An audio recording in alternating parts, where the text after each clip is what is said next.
Hi, it's Dr. Bernstein, and I want to welcome you to week 4, our last week together. I am really proud of you guys. um, I've just been seeing a lot of progress, a lot of development in your thinking and in your writing. And I am really impressed and proud of you. So just get through this week, and you'll get through the course. Um,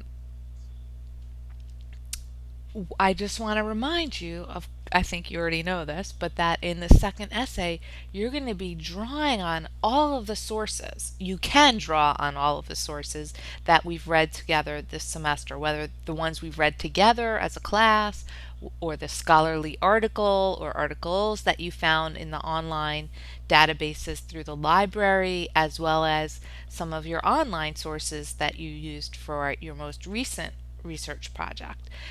The trick is you now, well, before I say the trick, you now have, I bet you really have a very strong knowledge of some key issues related to King and Gandhi.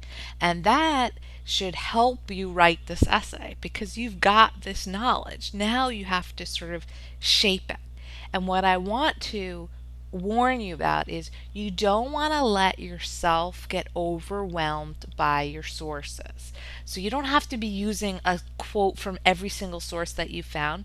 You want to choose the select quotes that support your argument.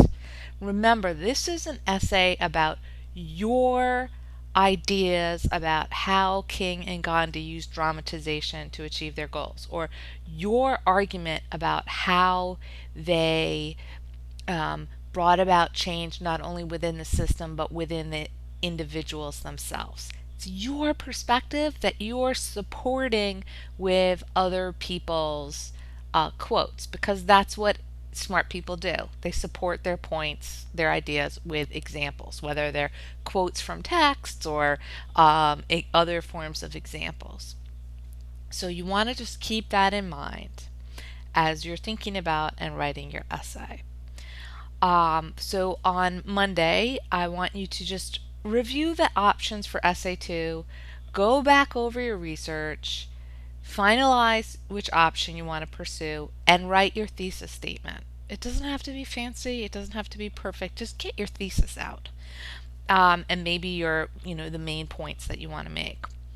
I also want you to read this document that I just created that has some specific details on opening paragraphs for this particular essay.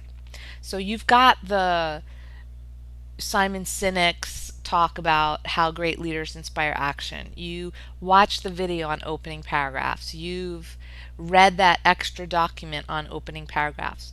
You have that knowledge. Now I want you to just see some key things that I think you need to set up in this opening paragraph. You want to draw on all of those things that you've learned in your opening paragraph.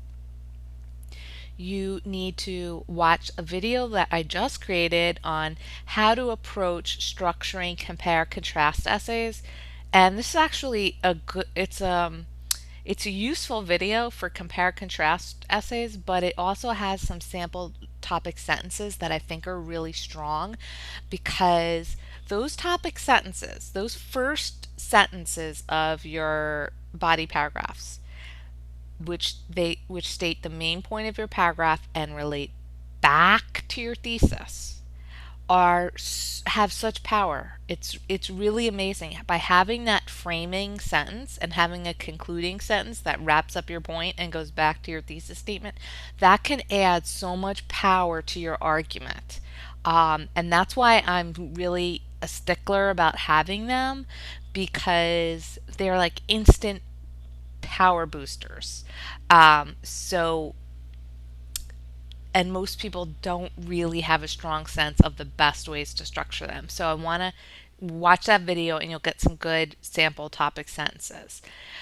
Figure out the main points that you want to address in each body paragraph, and then on Tuesday, review your guidelines for opening paragraphs and body paragraphs. So you're going, building in some review, and then write your opening paragraph, just a draft of it, and one body paragraph.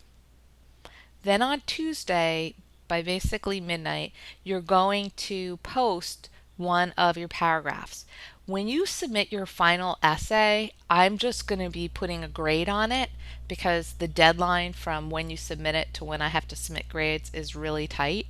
And I'm going to give you the most feedback now, while you're still working on the essay, while you can still develop things. So make sure you post by Tuesday at midnight. My hope is to get them back to you by Wednesday morning. Wednesday, you should watch a video that I'm in the process of creating on how to write compelling conclusions. And then watch the video on revising and proofreading. That's already up. It's about 13 minutes long. On Wednesday, you should review my comments on your post and read your classmates' posts as well as my comments on them. As I've said a gazillion times, you can learn a lot from reading what I say to other people. Wednesday, Thursday, and Friday afternoon, work on your essay. There are no more assignments for this class. It's time to just zero in and work on your essays. And I will do my best to be available online a lot. So if you any last minute questions come up, you can ask them. I need you to submit your essays by 4 p.m. on Friday. So that's it. I've really enjoyed working with you guys, and I hope you've had a good semester as well.